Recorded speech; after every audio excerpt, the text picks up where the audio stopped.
Betawi atau tradisi Indonesia itu akan menjadi bergeser. Contohnya aja ketika corona, kita sudah nggak bisa salaman lagi. Kita sudah tidak bisa taraweh. Kita harus hindari kumpul-kumpul. Dan ini juga memang satu sisi baik, tetapi kalau kelamaan, lama-lama ini jadi kultur baru. Jadi saya khawatir penyakit jangan sampai lama-lama, jadi kita harus kompak melawan semua wabah apapun, sehingga kita juga bisa menyelamatkan jiwa komunitas, jiwa warga, dan jiwa bangsa. Itu yang bisa saya sampaikan. Siap. Terima kasih. Wassalamualaikum warahmatullahi wabarakatuh. Waalaikumsalam warahmatullahi wabarakatuh. Terima kasih Pak Chan, paparannya cukup lengkap. Nanti izin untuk materi yang tadi bisa dituliskan atau nanti bisa di-email ke saya Pak Chan ya. Biar saya bisa share juga ke teman-teman. Dan ini alhamdulillah sudah ada Cang Yahya Andisa Putra. Beliau kelahiran Jakarta, asli Betawi. Beliau pengurus Lembaga Kebudayaan Betawi, Ketua Bidang Penelitian dan Pengembangan ya. Dan saat ini beliau juga Ketua Asosiasi Tradisi Lisan DKI Jakarta dan menulis banyak buku, terutama buku-buku tentang Betawi. Cang Yahya juga sebagai pendiri dari Betawi Kita yang sekarang juga sebagai penasehat dari perkumpulan Betawi Kita. Silakan Cang Yahya untuk paparannya ada yang bisa disampaikan.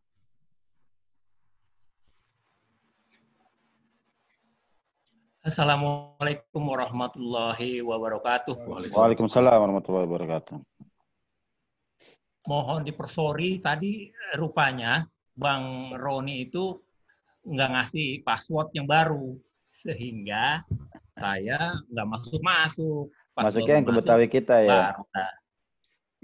Masih pakai yang lama. Yes. Jadi semuanya pada sehat ya, Pak Chandrian ungkapkan di terakhir gitu ya. Saya kemarin lupa kalau ternyata kemarin itu ternyata hari Jumat. Karena memang udah sebulan setengah kita di stop dari sembahyang Jumat. Ini kok perasaan, jadi kita, ternyata kita lupa hari. Kemarin saya anggap itu sekarang ini bukan baru hari Jumat. Jadi kira-kira begitu. Jadi memang mengerikan juga ini ya. Jadi memang saya setuju tadi Pak Chandrian bilang ini saatnya kita membaca ulang siapa kita, siapa nama etnis kita, apa aturan-aturan kita, dan jangan sampai memang ini betul-betul nggak ada lawannya. Jadi kita memang harus berusaha melawan gitu. Dan kalau dalam tradisi Betawi itu yang disebut dengan wabah itu, epidemi itu dulu disebutnya awar-awar ya, awar-awar atau hawar gitu, awar-awar. Jadi awar-awar itu terjadi ya kayak model sekarang ini, kayak kira-kira tuh apa ya? Jadi awar-awar. Nah itu merupakan sesuatu yang menimpa. Jadi orang dulu bilang itu bisa macam-macam. Dikatakan juga sebagai wabah ini sebagai hawa hitam, hawa kuning.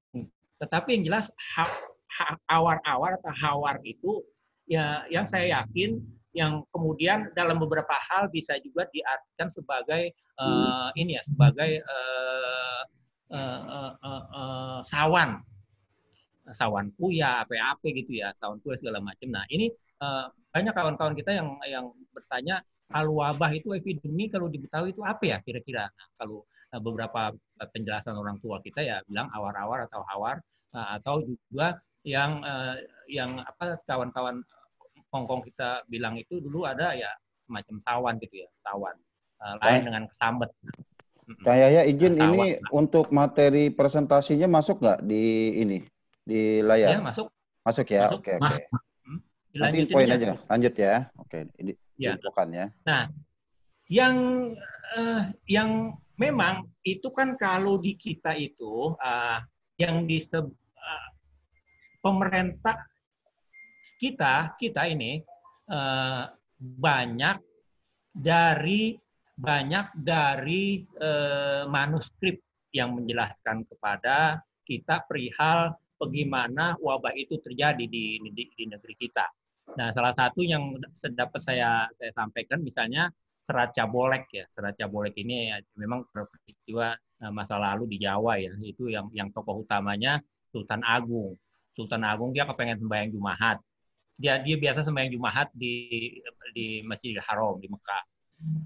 Kemudian dia ketemu sama kepala pemerintahan Imam Supingi. Jadi kalau kira-kira kalau yang benernya tuh Imam Syafi'i sih sebetulnya. Nah ini kan namanya juga babat ya. Jadi dia minta diizinin kalau dia pengen bikin kuburan di dekat makam Nabi. Tetapi ya begitulah nggak diizinin karena dianggap oleh Imam Supingi itu si Sultan Agung ini keturunan gabungan antara manusia dengan setan, dengan jin, dengan dewa gitu. Jadi nggak boleh gitu. Maka dia pulang, dia ngadu sama bininya. Bininya waktu itu salah satu yang gaib itu Ratu Roro Kidul. Roro Kidul tersinggung karena junjungannya Sultan ditolak. Nah, akhirnya baiklah saya akan kirimkan wabah ke negeri yang menolak Baginda. Dikirimkanlah 2 orang untuk membawa virus. Nah, banyak yang mati. Akhirnya ya ceritanya begitu. Penghabisannya memang akhirnya Sunan Kalijaga yang menjadi penengah. Dia minta izin, juga nggak diizinin. Ternyata dia ambil tanah di sekitar situ untuk dijadiin sebagai menemani Sultan di kuburannya. Maka tanah itu dilempar. Ini Sultan, saya udah bawa pulang tanah dari pinggir kuburan Nabi, nanti saya mau lemparin. Waktu saya lemparin, disitulah nanti Sultan akan bangun pesarean, kuburan. Itu kira-kira. Maka yang sekarang menjadi Imogiri itu adalah tanah yang dilemparin oleh Sunan Kalijaga dan jatuhnya lemparan itu ya di pegunungan itu, pegunungan Imogiri, dan sampai sekarang pegunungan itu menjadi tempat menjadi tempat kuburan masyarakat raja-raja Jawa. Nah, saya ingin menambahkan apa yang tadi diuraikan oleh Bang Chandrian ya. Memang di tradisi bebersih, bersehat-sehat itu kan kita sampai sekarang dari zaman prakolonial, kolonial sampai sekarang itu masih tetap punya pilihan-pilihan dalam cara-cara berobat. Nah, kalau di tradisi kan ya macam-macam, ada dukun, ada jampe. Nah, tradisi pengobatan modern itu seperti yang dipelajarin oleh Dr. Sibroh Malisi ini, ya dia memang dari Belanda. Nah, dia dari Belanda. Nah, kemudian yang paling menyedihkan itu sebetulnya untuk urusan sakit menyakit dan orang mati, orang sakit itu yang nggak ketulungan itu pada zaman Jepang. Karena di zaman Jepang itu misalnya untuk membalut itu dok, kain kasa untuk membalut apa namanya ya? Perban. Perban itu dibikin dari pelepah pisang. Jadi pelepah pisang dirawis-rawis gitu, disetet-setet, kemudian itulah yang menjadi perban. Kemudian segala macam obat-obatan dimanfaatkan oleh Gun Seikanbu, itu pemerintah militer, pendudukan militer Jepang, untuk tujuan-tujuan propaganda kolonialnya. Jadi semua habis. Rakyat yang menjadi romusa, yang semua orang-orang pinter, dan ternyata pembunuhan terhadap dokter-dokter terjadi paling banyak pada masa Jepang. Nah, itu dalam buku dalam buku misalnya ada satu buku ini ya, bisa dilihat nggak buku ini? Nah, ini pasti dokter Sibro punya ya. Di sini dijelaskan bahwa zaman Jepang itu paling banyak dokter-dokter dibunuh. Termasuk dokter Muardi dan segala macam itu yang terkenal itu juga itu diculik, diambil oleh pemerintah militer Jepang dan nggak ketemu di mana dia matinya. Jadi kira-kira begitu.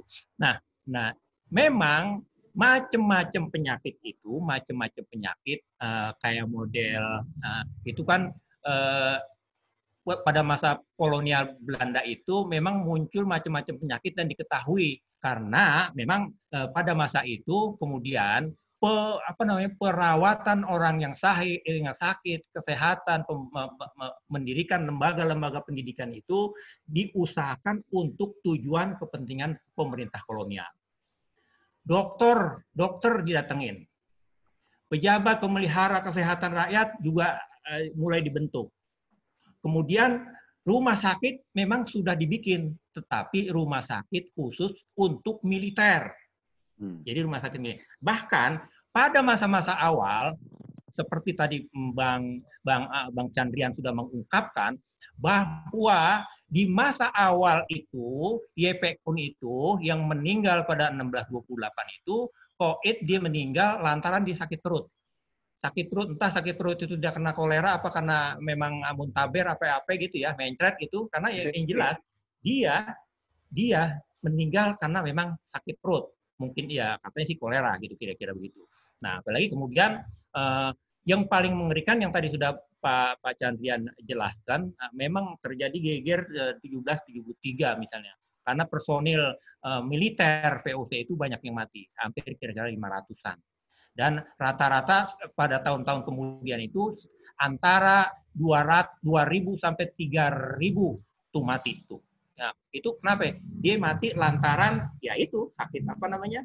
Sakit disentri, sakit biri-biri, kemudian malaria, itu yang jelas ya. Jadi katanya memang itulah yang banyak menyerang.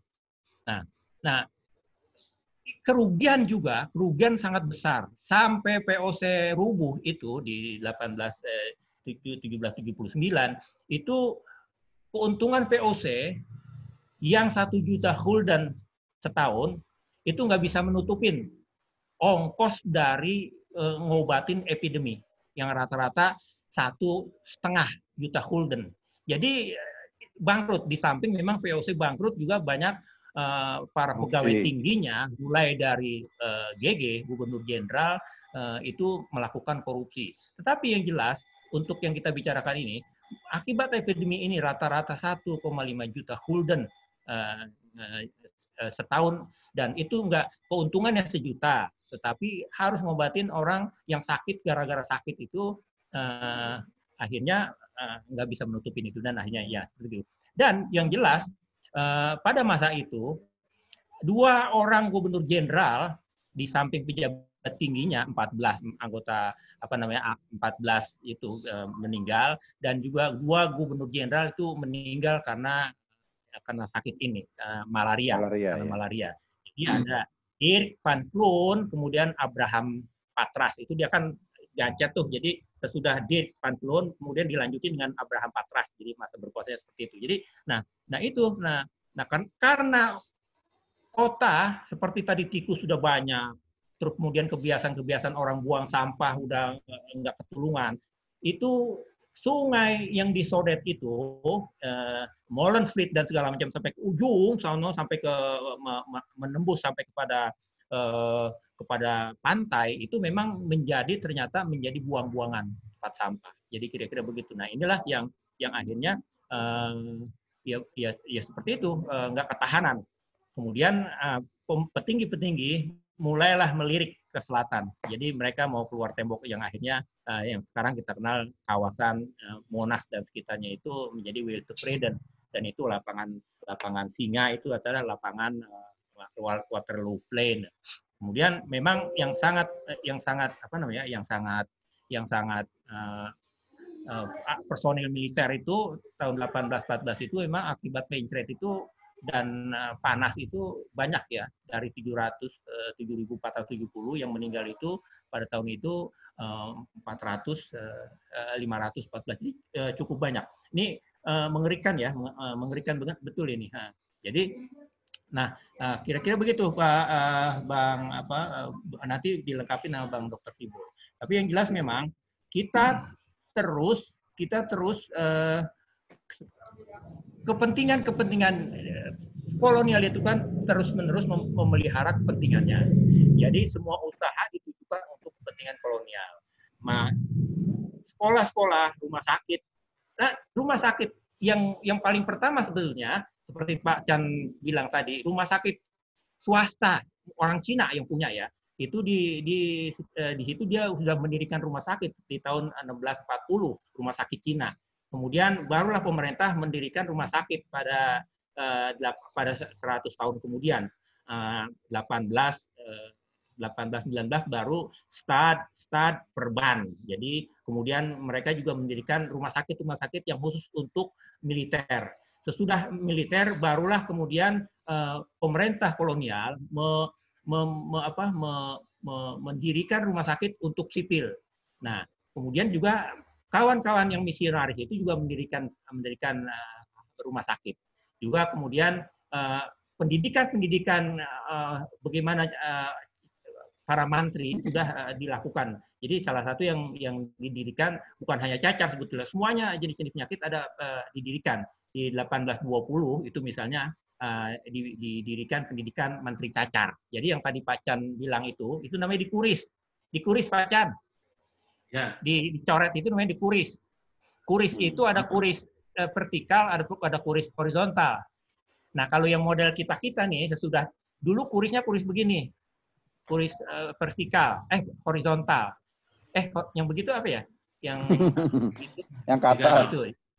Iya, pokoknya atas melintang ke atas melintang dah gitu kira. Jadi itu vertikal. Kuris dua.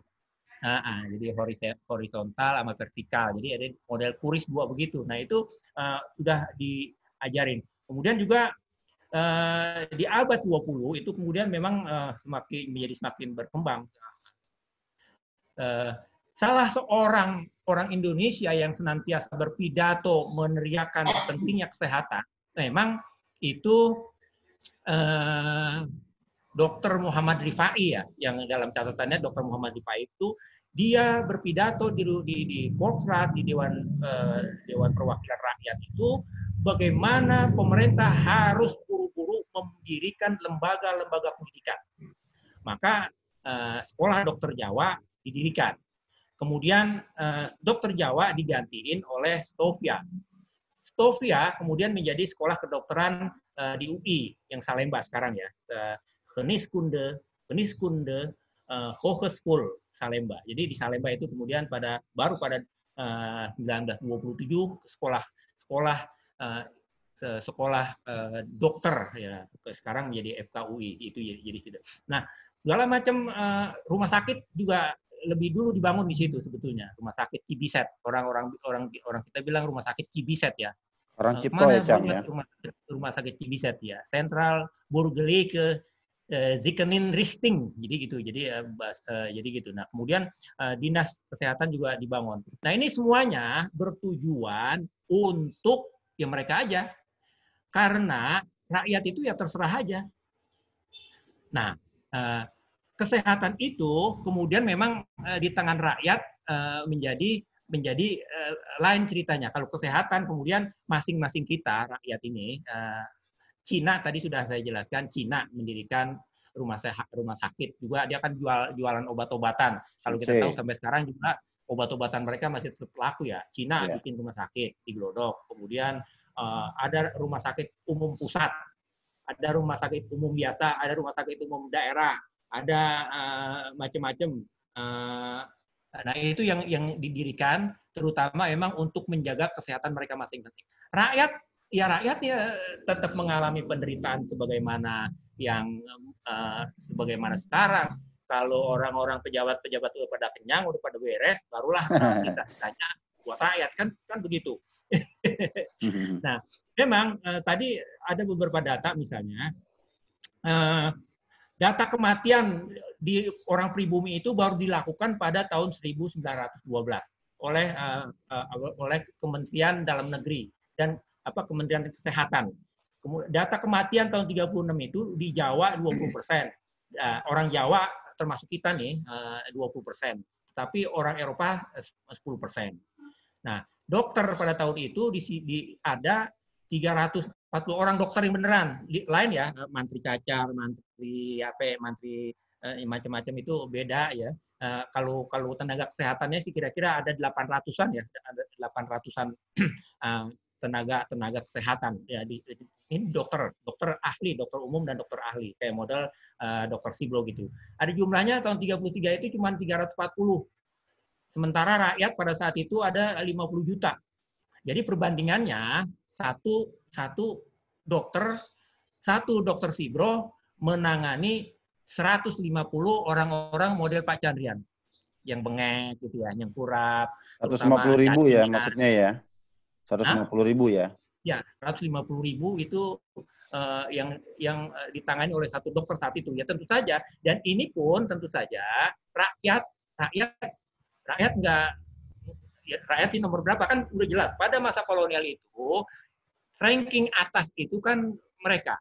Ya, ranking 2 itu Prim and Oosterlingen. Jadi masyarakat timur asing. Kemudian kita paling bawah. Kue Enlander dan Enlander yang paling terserahlah lo berobat di mana segala macam. Sementara itu di tahun 1934 itu fasilitas yang dimiliki oleh pemerintah ya, fasilitas.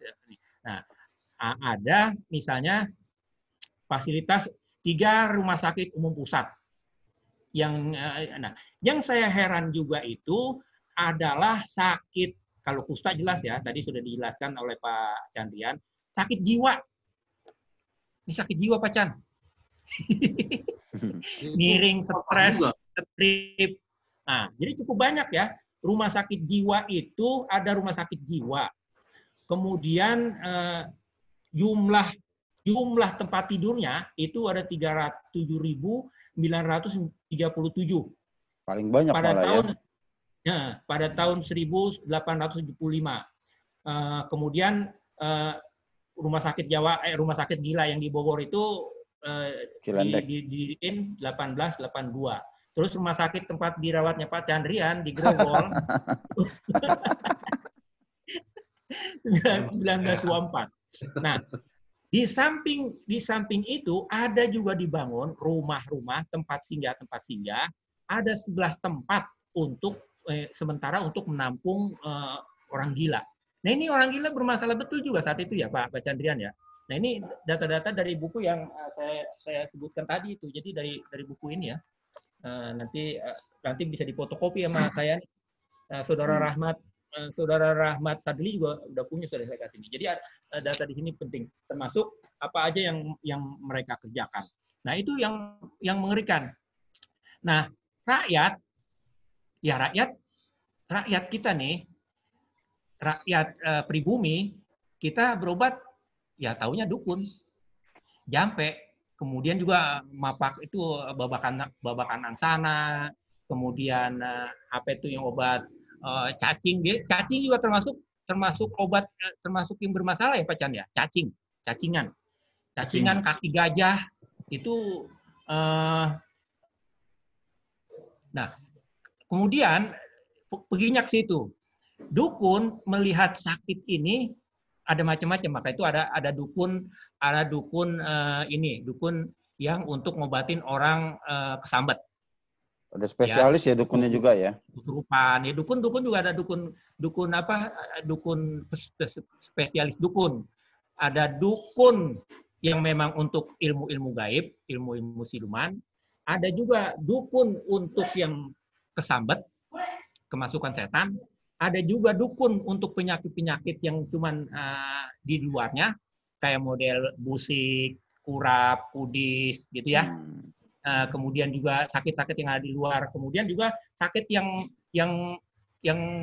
antara itu, patah tulang, ketulangan, gitu ya, jantengan, itu kan bisa dilihat. Juga ada penyakit yang memang dukun yang untuk ngobatin dalam. Bagaimana orang muntah darah muntah darah deh ya, batuk darah, batuk kering, yaitu TBC. Dan juga bagaimana kemudian di samping yang terkenal juga itulah penyakit perempuan.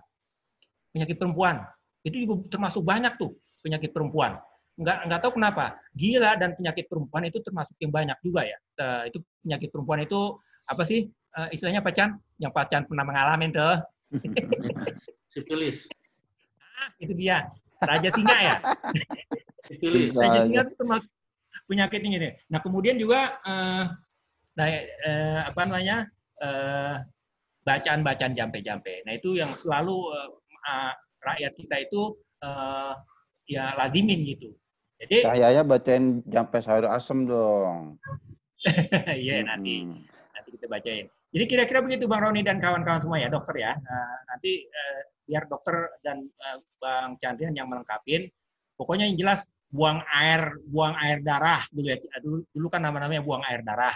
Kemudian juga ketumbuhan, cacar, kolera, demam 5 hari, demam 7 hari itu sangat terkenal.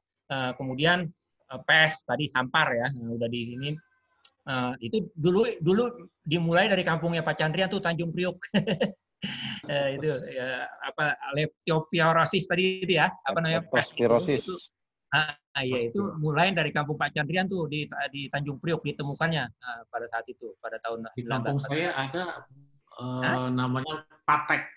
Barangkali ya. Bang Haji Dr. Sibur bisa jelasin patek. Ya, patek paru itu sama juga tuh ya. Ya, begituan juga kan ya nanti Dokter Sibro. Ada PS, ada cacar, ada biri-biri, kaki gajah. Yang jelas juga yang sangat dicari dulu oleh ahli-ahli itu obat cacing. Ada cacing tambang, ada cacing benang gitu ya. Itu terus tadi penyakit perempuan kusta, TBC paru, batuk kering, batuk darah, malaria, kudis, orang buta. Orang buta ini juga ternyata rumah sakit buta banyak ya. Kanker saat itu juga sudah menggejala kanker. Kemudian ya kira-kira begitu. Nah, obat yang rakyat itu tetap dia meskipun barangkali dia berusaha berobat ke rumah sakit, ke dokter, tapi itu nggak menjadi kemestian bagi mereka karena memang di samping apa namanya kehidupan ekonomis mereka tidak memungkinkan itu, maka yang paling asik bagi mereka ya pergi ke dukun. Pergi ke dukun kemudian ditanyain, wahai Pak Chandrian, ente memang nyengir-nyengir sendirian ini sakit apa? Kira-kira yang ente mulain kenapa? Nah, buat dulu saya naksir sama si Poni gitu kira-kira, tetapi saya ditolak. Nah, ente kenapa nih? Oh, mulanya sih saya kesandung, tapi akhirnya ini kok ini terus nih nggak sembuh nih sakit saya nih, malah jarum sampai ke dalam gitu. Jadi apalagi macam-macam sakit mata juga penting. Nah, oleh karena itu di dalam Undang-Undang Pemajuan Kebudayaan itu memang dikatakan bahwa lingkungan itu yang disebutnya apa namanya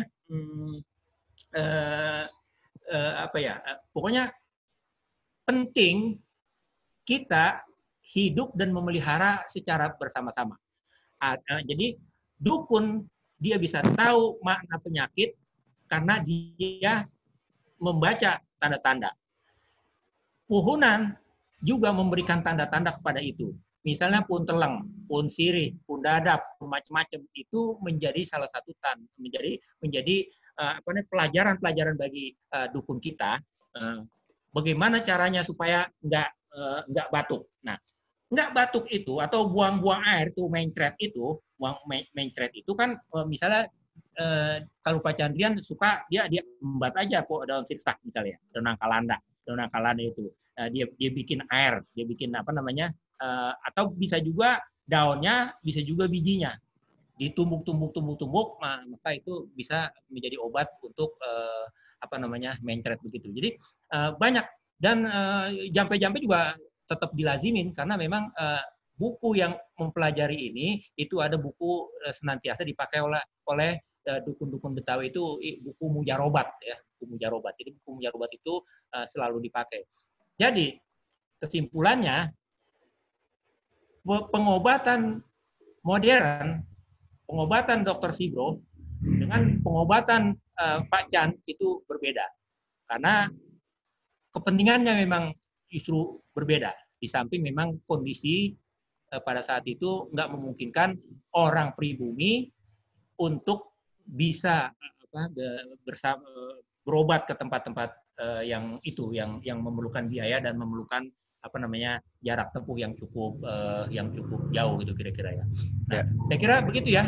Ada beberapa data yang tadi saya sampaikan, tetapi begitulah nanti kita akan ditambahin misalnya ada Bang Lai terutama dan ada yang lain-lainnya lagi.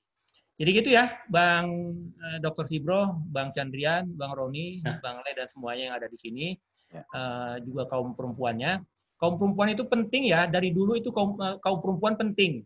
Kenapa? Karena konsep menjaga kebersihan itu terutama dilakukan pertama kali itu oleh perempuan. Karena ekosistem rumah tangga itu berporos kepada perempuan. Karena dia yang menyediain makanan, sarapan, dia yang tahu kamar mandi bagaimana, dia yang tahu kamar tidur bagaimana, dia yang tahu cabai, dia yang tahu sambal, dia yang tahu bebersih buat anak perawan yang baru mendapatkan kain kotor pertama. Jadi pentingnya perempuan itu adalah justru di dalam kebersihan ini adalah perempuan, karena dia tahu aturan-aturannya. Kalau misalnya Pak Chandrian kena diabetes, itu kan pasti bininya nggak sembarangan ngasih dia makan. Masa saben hari mau dikasih sirup sirup sarang-sari, kan itu artinya membunuh dia kalau gitu kira-kira gitu. Ya. Nah, jadi gitu kira-kira ya. Ya. Terima kasih Bang semuanya. Assalamualaikum warahmatullahi wabarakatuh. Waalaikumsalam warahmatullahi wabarakatuh. Terima kasih Cang Yahya, paparannya cukup lengkap. Nanti materinya kita bisa share ke masing-masing email yang sudah mendaftar. Dan saat ini kita minta kesediaan waktu Dr. Sibro untuk memaparkan materi pembahasan. Mungkin kita bisa mendapatkan masukan dari Dr. Sibro terkait sejauh mana tadi yang disampaikan oleh Cang Yahya, praktek-praktek kedokteran modern maupun yang tradisional itu bisa berkontribusi terhadap pencegahan wabah penyakit itu. Dan yang sekarang ini menjadi wabah dunia juga pandemik dunia adalah COVID-19. Dan kita juga tahu di Kemenkes itu ada satu direktorat yang membawahi pelayanan kesehatan tradisional. Nah, mungkin Dr. Sibro juga nanti bisa menjelaskan program kerja apa aja yang dikerjakan oleh Direktorat Pelayanan Kesehatan Tradisional ini yang mungkin bisa menjadikan local wisdom maupun ramuan-ramuan tradisional itu bisa diterjemahkan atau dipraktekkan dalam praktek kedokteran modern saat ini. Untuk itu kami persilakan Dr. Sibro, silakan. Ya, terima kasih. Assalamualaikum warahmatullahi wabarakatuh. Waalaikumsalam warahmatullahi wabarakatuh. Selamat siang dan salam sejahtera buat kita semua. Ya. Sayur asem sambal terasi. Kita makan di sawah. Lewat media kita bersilaturahmi agar hidup kita bertambah berkah. Ya, Bang Chandrian, Bang Yahya, Bang Roni, semua yang terlibat di sini, mbok-mbok, abang-abang sekalian, terima kasih atas perhatian dan waktunya. Saya mungkin tidak seperti Pak Chandrian sama Bang Yahya. Beliau memang sudah pakarnya untuk ngomong. Karena kalau dokter, biasanya kalau yang banyak ngomong itu nggak kerja. Biasanya ya. Kalau saya itu biasanya kerja. Jadi kalau tugas dokter itu, pertama dia datang berdua, anamnesa, pemeriksaan fisik, kasih obat, selesai. Itu bedanya. Nah, kalau Bang Yahya kan memang tugasnya orang sosial, orang Pak Chandrian juga sama. Nah, menyikapi akhir-akhir ini mungkin kita feedback ke belakang sedikit masalah COVID-19 dulu di Bang Roni ya. Sedikit aja. Ya walaupun nanti ada Ian Kestrat dan segala macam ada hubungannya. Pada saat kita sudah mendengar lewat media itu adanya kasus di Wuhan, saya secara pribadi sudah mengantisipasi apakah kita siap atau tidak. Kenapa? Karena yang namanya wabah, apalagi tadi sudah dibahas oleh Bang Yahya dan Pak Chandrian, ada lokal, ada perpindahan, ada transit yang begitu cepat, begitu tinggi, saya sangat amat yakin kemungkinan besar Indonesia pasti bisa. Artinya pasti tertular. Nah, ada juga keterlambatan kalau menurut saya. Seharusnya pada saat kita sudah mendengar ada wabah di Wuhan, harusnya ahli-ahli epidemiologi, ahli virologi, dan Menteri Kesehatan khususnya itu harus segera membentuk tim yang harus sesigap mungkin. Karena mau tidak mau, beginilah jadinya karena keterlambatan kita. Itu baru secara pribadi. Tetapi beberapa kemudian baru muncul ya, bahkan ada masalah juga, beberapa para pejabat menganggap ini masalah-masalah yang tidak serius. Ada. Nah, Ya. ini menjadi salah satu kelemahan dari titik kita sebenarnya. Kenapa kita sampai terjadi seperti ini? Contohnya ada beberapa negara yang lebih reaktif, baru mendengar saja, mereka sudah mengumpulkan bagaimana untuk mengisolasi ini. Nah, di kita agak terlambat. Tapi itu udah sejarah lama lah. Mudah-mudahan ini juga menjadi pembelajaran buat kita ke depan kalau ada sesuatu yang menimpa.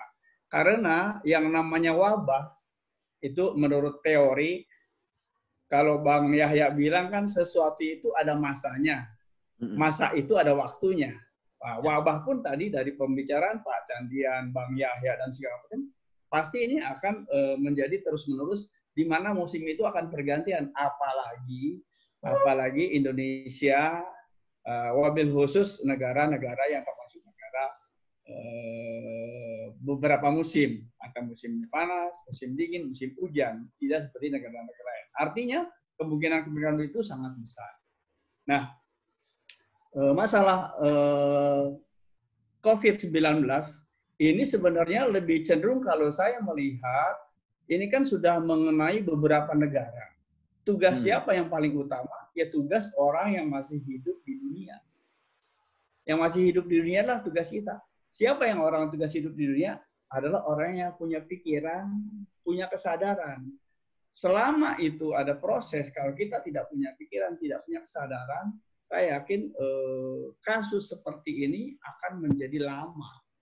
Nah, oleh karena itu, saya sangat berharap bagaimana kita bisa melalui media ini, ini bisa memutus mata rantai. Tentunya kita sudah tahu lah cara-cara seperti tadi. Bahkan kita beberapa menjadi narasumber. Nah, mata rantai yang utama sebenarnya sudah didengung-dengungkan oleh ajaran Islam itu sendiri.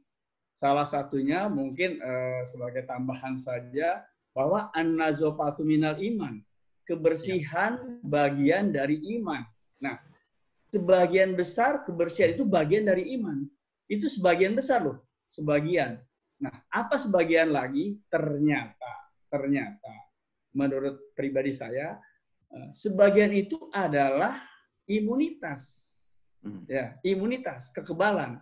Sementara kekebalan dalam ilmu profesi itu ada dua.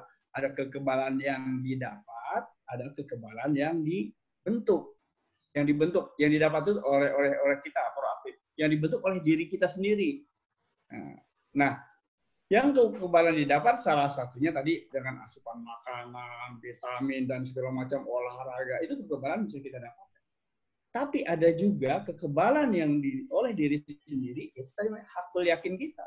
Karena proses itu akan menjadi kaidah-kaidah, menjadi tempat-tempat bagaimana imunitas kita dibentuk. Itu yang paling utama. Jadi menurut saya, salah satunya menyikapi ini adalah bagaimana kita harus meningkatkan imunitas kita. Ini alhamdulillah sudah dipelopori ini sejak zaman dulu, sejak zaman Avesina. Tadi Bang Yahya sudah dari Stovia dan segala macam. Sebenarnya peradaban itu sudah dimunculkan dari Avesina. Bagaimana kita berpola hidup sehat, berpola hidup bersih, an-nazofatu tadi. Nah, maksud saya kembali ke sana, tugas berat kita bagaimana kita bisa menjadi pemutus rantai. Saya juga mohon maaf Bang Roni, tadi saya kalau Bang Yahya sudah menyiapkan materi sama Bang Candian, saya nih pengennya sih sharing aja, karena kalau masalah COVID dan segala macam sih banyak sudah hafal. Tiap hari di media sudah kita dengar. Tapi maksud saya bagaimana gugahan-gugahan ini bisa menjadi perhatian bagi kita. Nah, menyikapi peradaban, obat modern, ya, pengobatan modern dan segala macam, sebenarnya nggak ada beda. Cuman caranya saja. Yang dibuat oleh farmasi sekarang, obat-obat zaman dulu misalnya yang kita tahu kayak aspirin, penisilin, itu kan obat-obat temuan zaman dulu. Itu bisa dikembangkan terus-menerus dan bahan bakunya sama itu juga. Nah, tadi Bang Yahya bilang ada herbal dan segala macam. Sebenarnya itu standarnya sama, cuman cara pembentukannya, cara pembuatannya ada beda. CPOB, cara pembuatan baik, obat, dan benar. Ini yang masih menjadi tantangan buat kita di Indonesia. Hal-hal lain yang ingin saya sampaikan juga bahwa yang sudah Bang Chandrian sampaikan itu dari mulai malaria, leptospirosis, filariasis, segala macam kaki gajah. Itu saya yakin Jakarta juga ke depan masih bisa berpotensi seperti itu. Walaupun tidak banyak. Tadi misalnya kayak patek penyebab utama patek itu kan jamur. Jamur yang ada di permukaan tubuh, yang ada di kulit, yang ada segala macam. Kalau kita menyentuhnya juga masih kena. Terus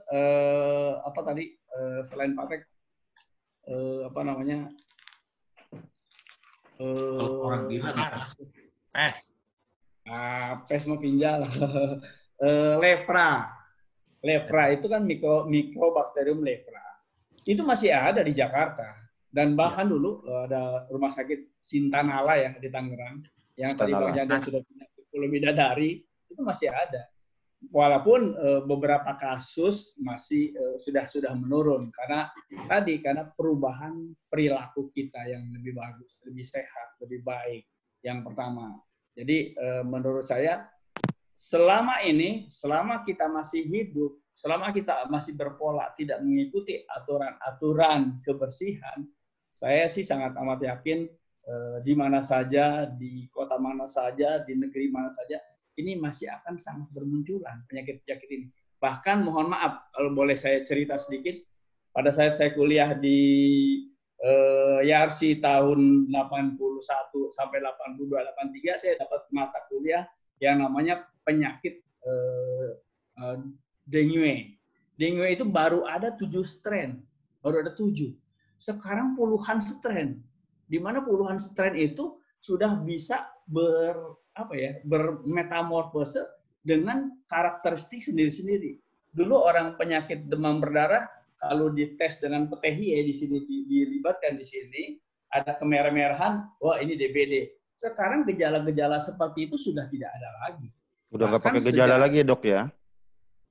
Udah nggak ada gejala lagi, udah nggak ada PTHI lagi, tiba-tiba begitu dicek lab trombositnya rendah. Itu kan persoalan. Artinya bukan hanya pola perilaku manusia yang berubah, ini semua struktur bakteri, virus, dan segala macam berubah. Dan saya khawatir secara pribadi, sekarang kan kita masih banyak memakai desinfektan dan segala macam. Tentunya itu juga punya efek resiko loh di alam ini. Itu pasti tinggi. Belum lagi, mohon maaf, alkohol 70% dan segala macam, semuanya pada pakai. Itu kan bukan hanya silent agent kepada tubuh kita, tapi akan udara juga akan berpengaruh. Ini yang harus perhatian buat kita semua nanti. Dan ini harus menjadi rekomendasi seperti kepada Dinas Kesehatan, Kementerian Kesehatan, bahkan kepada WHO. Lebih bagus lagi. Kalau kita pakai ini terus-menerus, banyak dampaknya lah buat secara pribadi kepada kita iritasi, kepada generasi-generasi berikut juga akan menjadi mutasi-mutasi yang lebih kurang menguntungkan buat ke depan. Nah, kembali. Sekarang kalau dilihat dari jumlah dokter di Indonesia dengan rasio normal, ini tadi ada beberapa pertanyaan. Kalau kita lihat saja, kalau kita pergi haji, satu pesawat itu oleh satu dokter, 2 orang perawat. Ya. Itu artinya satu rasio normalnya, satu dokter, 2 perawat menangani 500 jamaah. Ini normalnya. Nah sekarang bagaimana di Jakarta? Bagaimana di luar Jakarta? Nah sementara ini dengan kebutuhan sekarang yang perlu tim medis dengan kondisi seperti sekarang, kita masih sangat kurang rasio ini. Belum lagi mungkin kalau dokternya cukup, apakah tempat tidur yang ada di Jakarta, yang ada di luar Jakarta cukup rasionya. Ini kan jadi masalah juga. Seharusnya ini menjadi perhatian khusus ke depan dengan kasus seperti ini kepada pemerintah, dinas kesehatan, Kementerian Kesehatan, bahkan mohon maaf harus punya kebijakan tersendiri untuk menangani. Kita tidak tahu ya, mudah-mudahan kalau sekarang ada kasus COVID-19, jangan sampai ada kasus-kasus yang lebih terintegrasi lagi, yang lebih parah lagi. Jangan sampai. Mudah-mudahan kita berdoa seperti itu, dan bahkan penyakit ini bisa cepat hilang dari permukaan bumi, sehingga kita bisa beraktivitas seperti biasa. Belum lagi ada perubahan-perubahan pola, ya, pola sikap, perilaku. Dan tadi Bang Yahya menyampaikan bahwa kenapa sih angka rumah sakit di Sumber Waras, di Bogor, Cilendek itu tinggi dulu. Sebenarnya kalau kita lihat kembali ke belakang, kan memang benar kata psikolog bahwa 70-80% itu orang sakit karena psikonya, karena psikisnya. 70 itu kolab loh yang mengatakan penemuan orang Inggris. Bahkan di Quran juga sendiri kan sudah, saya yakin nanti bisa sharing di Quran sendiri kan, kalau hatinya rusak maka rusaklah semuanya. Itu artinya itu sesuai. Nah, oleh karena itu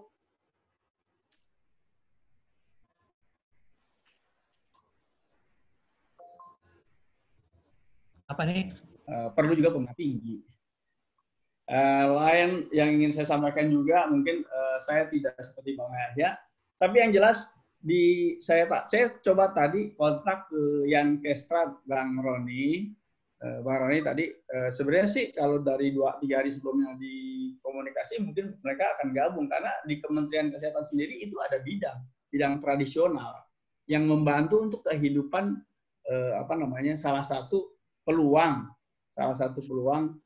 di mana kita bisa berobat cara dulu misalnya ya, dengan mudah, murah, praktis dan segala macam, itu bisa dia sampaikan. Tapi dia mohon maaf tadi ke saya, karena dia juga ada kegiatan yang sama di tempat yang berbeda, jadi tidak bisa gabung sama kita. Mungkin lain waktu bisa kita gabung dengan mereka. Masalah pengobatan tradisional, dan memang di biokimia atau di farmakologi itu ada obat bioavailabilitasnya. Apabila sesuatu itu diteliti dengan baik dan benar, itu akan menuju ke arah yang penyembuhan. Nah, persoalan kedua tadi yang saya bilang, apakah kita punya banyak materi, punya banyak sumber daya alam, itu kita belum upayakan secara maksimal dalam hal pengobatan yang dianggap tadi sebagai wabah dan segala macam. Karena keterbatasan juga. Dan ini juga mungkin menjadi rekomendasi dari kita semua, bahwa buat ke depan kan saat ini memang pendidikan masih ranking tertinggi untuk biaya untuk penanggulangan, maksud saya untuk keuangannya ya, pembiayaannya. Mungkin ke depan kesehatan harus menjadi utama. Gitu. Karena dengan kasus-kasus seperti ini harus kita lebih jauh. Mungkin sharing saya seperti itu dulu, nanti lebih enak kita diskusinya. Bang Roni, lanjut semuanya. Ada Bang Lai, silakan. Ini banyak di sini. Iya, semuanya, Masya Allah. Bang Yudi, ada Bang Yudi tuh. Ada Bang Lai, ada Bang Yudi, ada Bang Rahmat Sadli, Bang Sakur, Bang Ijo, Torika, Bang Asun, Bang Abba. Abba. Kita juga ya. Iya. Ini lanjut Bang Roni, dipantau, dipandu silakan. Siap, terima kasih. Mohon maaf. Makasih Dokter Sibro. Ya. Assalamualaikum warahmatullahi wabarakatuh. Waalaikumsalam warahmatullahi wabarakatuh. Izin, ini ada pertanyaan dari Mbak Nelly Triana. Beliau ini wartawan dari Harian Kompas, ingin menanyakan ke 3 narasumber. Ini saya persilakan Mbak Nelly Triana untuk langsung aja bertanya. Saya buka unmute-nya. Silakan Mbak Nelly. Ya, terima kasih Mas. Dan Pak Chandrian, Pak Yahya, dan Pak dokternya ya. Itu tadi seperti yang aku chat Mas Roni nih. Ya. Mungkin Pak Chandrian bisa menjelaskan lagi kalau yang wabah zaman lampau itu seperti apa sih penanganannya gitu, terutama yang masyarakat banyak ya kan katanya dibiarkan saja. Apa dengan dibiarkan saja itu memang pada akhirnya berhenti. Kalau sekarang kan jadinya yang herd community itu ya, apa zaman dulu itu seperti itu semua atau ada penanganannya. Terus soal ini tadi Pak Chandrian juga sempat bilang soal penyebab wabah ada intervensi manusia terhadap lingkungannya seperti pembabatan bakau di Tanjung Priok ya waktu itu sampai jadi Tanjung Priok epicentrum beberapa wabah penyakit masa itu gitu. Terus interaksi orang yang makin terbuka karena Jakarta memang pelabuhan ya Pak ya zaman itu, dan sejauh yang saya paham Betawi sendiri juga campuran dari banyak orang gitu. Berarti kan akan terus terbuka nih potensi seperti ini. Nah kira-kira belajar dari sejarah itu apa sih yang bisa kita pesankan untuk kondisi sekarang? Itu dulu mungkin, terima kasih. Ya, makasih Mbak Nelly. Saya buka sesi pertanyaan 3 ya. Tadi Mbak Nelly sudah, terus ini ada pertanyaan dari Porika. Ya mungkin Porika nanti habis itu dengan Mbak Novita Anggraini. Jadi ini karena kalau dari tulisan kurang begitu jelas, saya buka aja di unmute ya. Ini Porika mungkin bisa langsung bertanya, ditujukan ke siapa ya, nanti bisa langsung aja, silakan Porika. Porika, halo, silakan. Assalamualaikum. Assalamualaikum Ya, halo. wabarakatuh. Ya, kedengeran ya? Ya, kedengeran Porika. Halo, Bang Haji. Ya, Bang Haji Dr. Sibro, Bang Chandrian, sama Babe Yahya. Apa kabarnya? Sehat semua ya? Alhamdulillah. Ya, mau nanya, ini kan kita hidup di ketidakpastian ya. Wabah virus ini biasanya tuh jangka waktunya berapa lama sih? Terus kemudian untuk menemukan sebuah vaksin yang bisa menyembuhkan sebuah virus itu butuh waktu berapa lama? Gitu aja sih pertanyaan saya, Bang Roni. Makasih banyak ya. Makasih Porika. Pertanyaan yang ketiga di sesi pertama ini dari Mbak Novita Anggraini ya. Mbak Novita Anggraini, silakan ajukan pertanyaannya, Mbak Novita. Ya, Assalamualaikum, selamat siang Pak Chandrian, Dr. Skibro, dan Babe Yahya. Ya, tadi menyimak ketiganya penjelasan begitu panjang.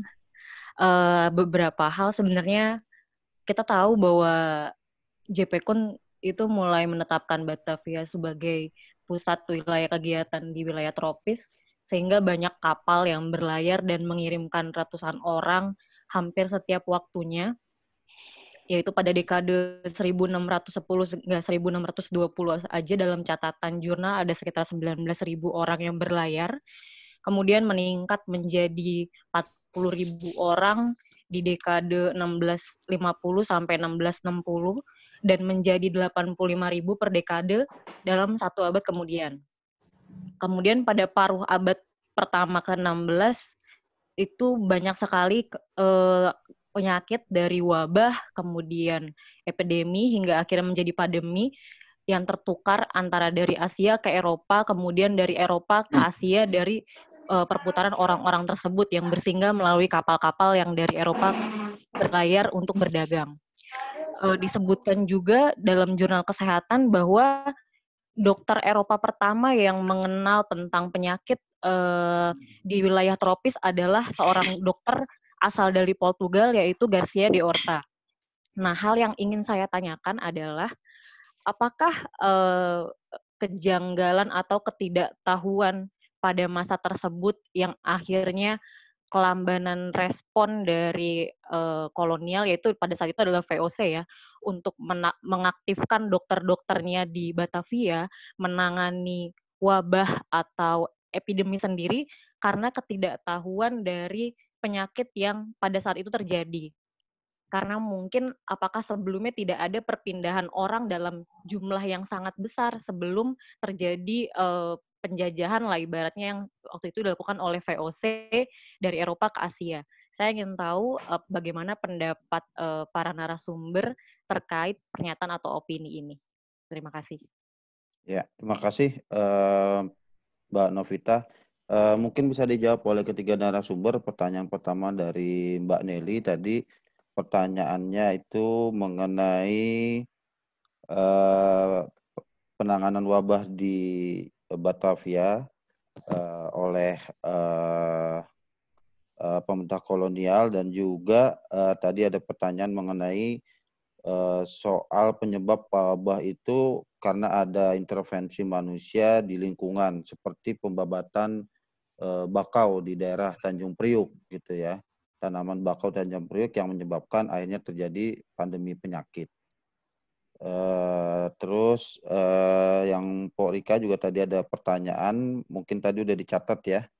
Tadi pertanyaannya juga ada di grup chat. Silakan Pak Chan sama Pak Cang Yahya yang kaitan tadi pertanyaan Mbak Nelly dulu. Pak Chan silakan. Untuk Mbak Nelly, benar-benar bisa mendengar suara saya dengan baik. Jadi pada abad 17 sampai 18 itu memang penanganan penyakit wabah di Batavia atau Jakarta itu agak payah. Karena ada beberapa dokter tuh sangat sedikit sekali pada saat itu, bahkan dokternya itu adalah sebenarnya dokter dari laut di kapal, dan rumah sakit pertama yang ada di Batavia itu dulu didirikan di dalam kastil Batavia. Hanya orang Belanda yang diurus, hanya orang Eropa. Tapi orang-orang di luar itu nampaknya tidak diberitakan bagaimana cara menanganinya. Tapi itu penyakit, bukan wabah. Tetapi penanganan wabah itu baru terlihat ada penanganan serius dari Belanda adalah ketika adanya leprosi, leptospirosis, dan malaria. Karena Belanda sendiri juga merasa takut kalau mereka juga ikut terkena wabah tersebut. Karena wabah tersebut tidak mengenal etnik, tidak mengenal agama, dan tidak mengenal warna kulit. Jadi bisa semua itu terjadi. Nah, akibat ketakutan orang-orang Eropa ini terhadap penyakit itu, mereka tetap memberantas wabah ini. Bukan karena kepedulian yang besar, tetapi kekhawatiran bahwa mereka takut terjangkit juga. Itu. Dan penanganan pada saat itu, saya sudah sebutkan bahwa tahun 1753, itu orang-orang lokal baru bisa masuk rumah sakit. Selebihnya kita nggak tahu persis apakah mereka masuk ke rumah sakit tempat lain, atau rumah sakit yang sifatnya nggak resmi, atau dengan dukun seperti Cang Yahya sebut, atau dengan cara-cara tertentu. Tetapi umumnya itu orang Tionghoa dan orang Betawi ketika menangani wabah, contohnya adalah disentri atau wabah penyakit malaria, itu dengan cara ritual. Seperti ondel-ondel. Ondel-ondel itu saya pernah lihat beberapa foto, itu adalah untuk mengusir bala. Bala inilah yang disebut adalah semacam wabah atau awar-awar yang disebutkan oleh Cang Yahya. Ya, awar-awar ya. Ya. Jadi orang lokal sendiri juga punya caranya sendiri untuk mengobati atau menangkal wabah tersebut. Misalnya dengan cara sholat berjamaah untuk meminta menghindar dari penyakit tersebut, atau dengan apabila yang sudah terkena penyakit dengan cara sendiri, biasanya dengan dukun, jarang dokter. Dan sebenarnya ini juga mendapat perhatian ketika malaria. Itu kan sudah modern ya, dokternya sudah ada, CBZ sudah ada, rumah sakit yang kecil juga sudah ada. itu tetap ditangani oleh pemerintah Hindia Belanda pada saat itu. Bahkan Hindia Belanda tidak saja mencari kesembuhan, tetapi mencari asal muasal penyakit itu. Artinya tidak langsung menangani penyakitnya, tetapi memutus mata rantai itu dengan cara adalah semua selokan yang ada di Tanjung Priuk sampai di daerah Cempaka Putih itu dibikin lurus supaya dia mengalir terbuang langsung ke laut sehingga tidak ada genangan air. Lantas juga empang-empang disederhanakan. Bahkan juga beberapa bangunan-bangunan lain yang sifatnya kumuh segera coba ditertibkan, jangan sampai ada pembuangan-pembuangan yang membuat itu mampet. Jadi upaya pemerintah pada saat itu memang tidak langsung menangani secara medis, tetapi mencari solusi bagaimana cara memutus dari malaria tersebut. Untuk pertanyaan, kalau Mbak Rika nanti yang jawab Dokter Sigro aja ya. Kayaknya, ya betul. Karena saya bukan dokter, saya dokter-dokteran doang. Karena dulu saya main dokter-dokteran sama Bang Yahya tuh. Kalau pertanyaannya Mbak Novita mungkin bisa dijawab Pak Chan mengenai perpindahan orang itu. Ya memang sebenarnya lebih dari yang disebutkan oleh Mbak Novita, tidak melebihi dari angka 83.000 ya, inhabitan yang ada di Batavia itu sendiri. Bahkan sekarang selain inhabitan juga komuter. Komuter ini orang yang bekerja di Botabek ini dari dulu sampai sekarang sudah ada. Ini juga menjadi sebuah melempar sebuah penyakit yang bisa menularkan, bisa aja dia dengan mendatangkan Jakarta atau Jakarta keluar, itu juga sumber penyakit. Itu juga sudah terjadi sejak dahulu kala, terutama pada masa kolonial di Jakarta. Dan memang keterbukaan kota Jakarta ini agaknya lebih banyak didominasi dengan penyakit-penyakit yang sifatnya tropis pada saat itu.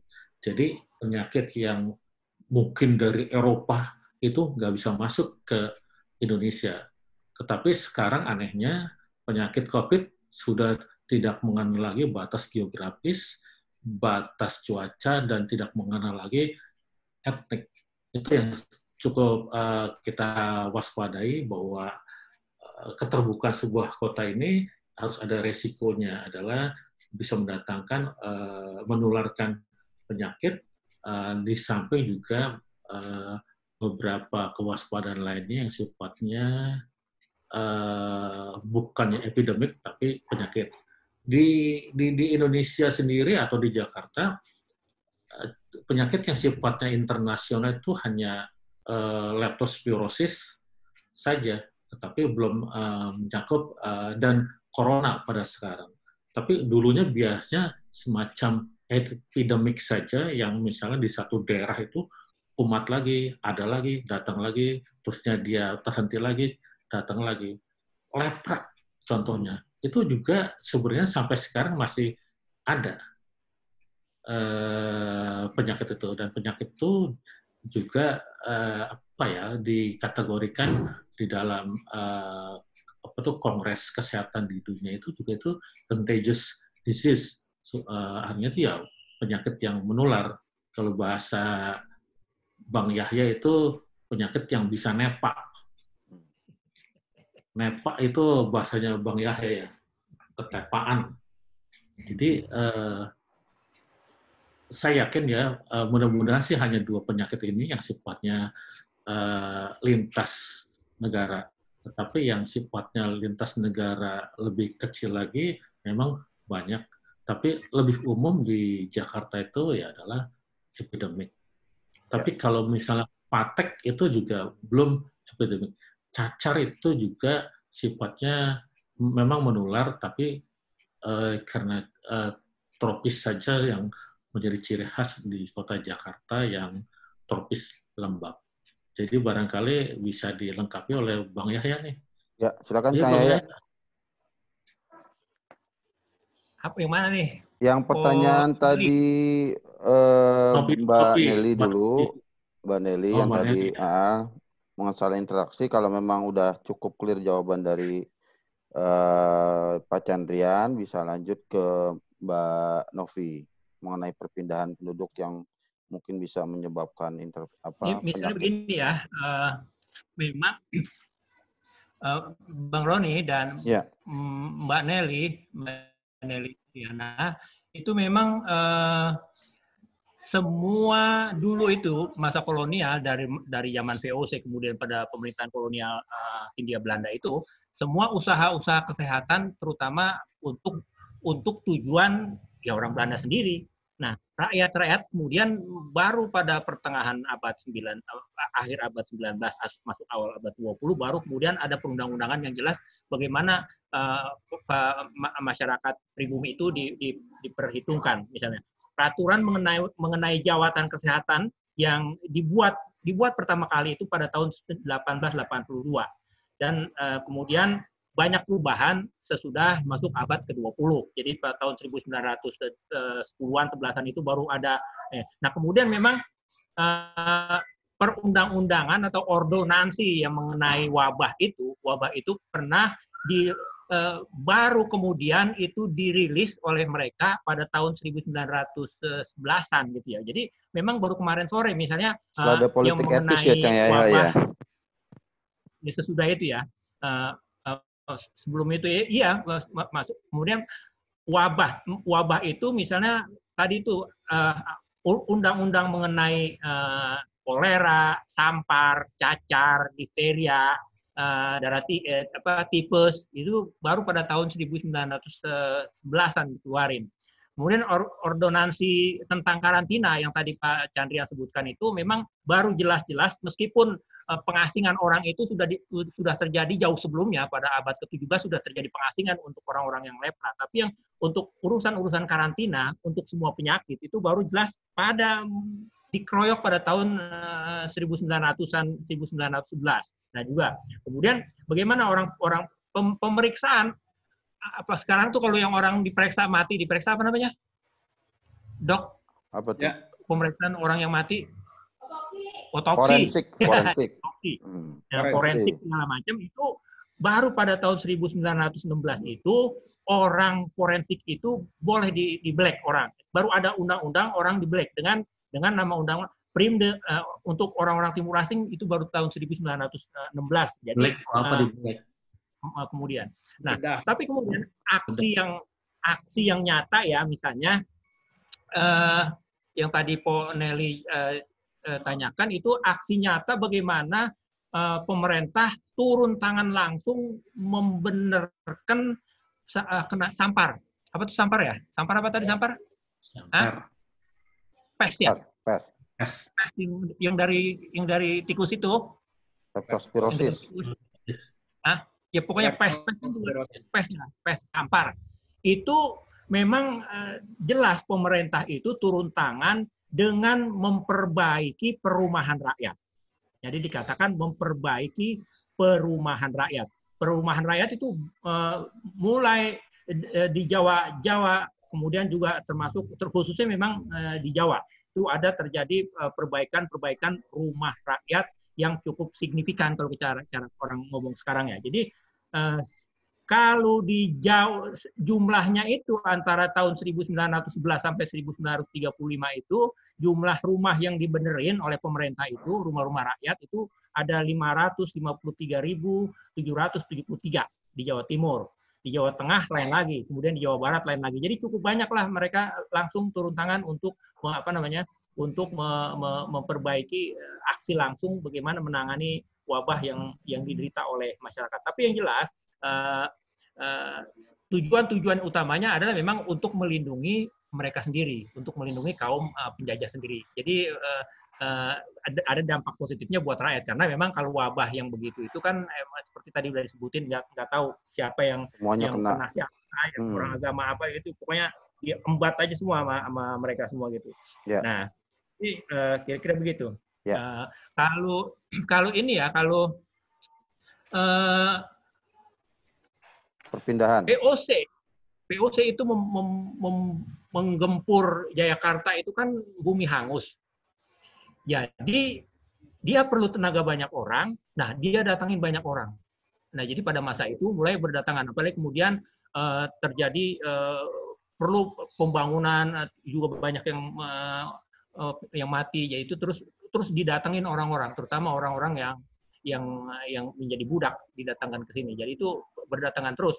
Adapun orang-orang Tionghoa memang yang sebetulnya banyak datang yang didatengin dengan kapal-kapal gitu ya. Jadi kapal-kapal mereka didatengin di sini dari kapal-kapal, sehingga terjadi ledakan demografis yang itu berakibat kan fatal pada 1740. Bagaimana kemudian isu tentang kepadatan penduduk dan itu yang memicu pembantaian Tionghoa. Jadi memang terus-menerus berdatangan orang-orang dari mana-mana ke Batavia saat itu, apalagi sekarang. Jadi kira-kira juga nggak berhenti. Tapi usaha-usaha untuk membuat pengurangan itu sudah dilakukan oleh pemerintah kolonial sekalipun. Jadi justru itu kan katanya kepadatan penduduk itu yang justru membuat kota jadi kebek. Terutama memang kebiasaan-kebiasaan masyarakat Tionghoa yang sembarangan buang sampah, memperlakukan kali seperti apa, kemudian juga rakyat-rakyat pada umumnya yang itu akhirnya mengakibatkan sungai jadi bau, kemudian airnya yang bermasalah dan seterusnya. Jadi kira-kira begitu. Ya, ini terima kasih Cahaya Pak Chan. Pertanyaan Porika mungkin bisa lebih tepatnya dijawab oleh Dr. Sibroh. Pertanyaannya adalah wabah penyakit yang diakibatkan oleh virus itu kira-kira berapa lama waktunya sampai reda, Dok? Dan untuk menemukan vaksin kira-kira berapa lama bisa ditemukan vaksinnya? Silakan, Dok. Ya, terima kasih semuanya, Mbak Nelly, Mbak Rika, Mbak Novita, dan seluruh pemirsa yang ada di sini. Bang Yahya, Bang Candian tadi sudah menjelaskan, tapi saya spesifik memang. Dulu waktu tahun 82-an, kalau kita ada penyakit baru, maka itu tugas kita yang pertama, bagaimana kita mengambil penyakit itu, lalu kita kultur. Kita kultur itu kita biarkan di media tertentu. Setelah itu perlu waktu, ngambilnya perlu waktu, di medianya, di kulturnya perlu waktu, setelah di kultur dapat, ada hasilnya, kita baru mau mencari pengobatannya. Pengobatan juga nanti ada melalui sistem farmakologi, ada obat A, obat B, obat C, apakah dia punya dosis baik, dosis letal, dosis mematikan, atau dosis penyembuhan. Setelah itu dapat, itu kan perlu waktu juga, baru kita mencari, membentuk vaksinnya. Nah, vaksinnya. Jadi pembuatan vaksin ini nggak segampang apa yang kita upayakan. Tetapi saya sih sangat amat yakin, kan ini virus ini masih golongan, walaupun dia kategori baru, COVID-19 di tahun akhir 2019, itu kan kita sudah punya pengalaman bentuk vaksin flu. Nah, SARS, MERS, dan segala macam. Saya yakin dengan para pemikir-pemikir kita, khususnya di ahli virologi dan ahli epidemiologi, mudah-mudahan 2-3 bulan ini bisa kebentuk. Tetapi itu termasuk waktu yang sangat amat singkat. Tapi kemungkinannya pasti banyak untuk menentukan vaksin itu sekitar ya sampai bulan Agustus atau September kalau dilihat dari situ ya. Tapi wallahu a'lam, mudah-mudahan dengan kinerja yang bagus di para peneliti kita, saya yakin sekarang kan sebenarnya sudah ada perkembangan, cuman kelihatannya pemerintah belum memukakan dulu sebelum ini muncul. Apalagi ini WHO juga sudah bekerja sejak awal semenjak Wuhan muncul. Artinya ini sudah diproses. Kalau saja salah satu negara sudah membuat ada hasilnya, saya sangat amat yakin mudah-mudahan vaksin itu bisa diproduksi sebanyak mungkin sehingga bisa menurunkan angka kematian yang kita alami. Tapi yang jelas pembuatan vaksin ini perlu waktu kurang lebih sampai 6 bulan. Secara farmakologi. Nah, yang kedua, kalau vaksin ini memang generasi berikutnya dari virus yang baru, tadi ada contoh dan mudah-mudahan contoh itu kalau dikembangkan sedikit saja bisa muncul sehingga hasilnya kita lihat biar bagus. Itu aja mungkin Bang tambahannya. Ya, siap. Terima kasih Dr. Sibro.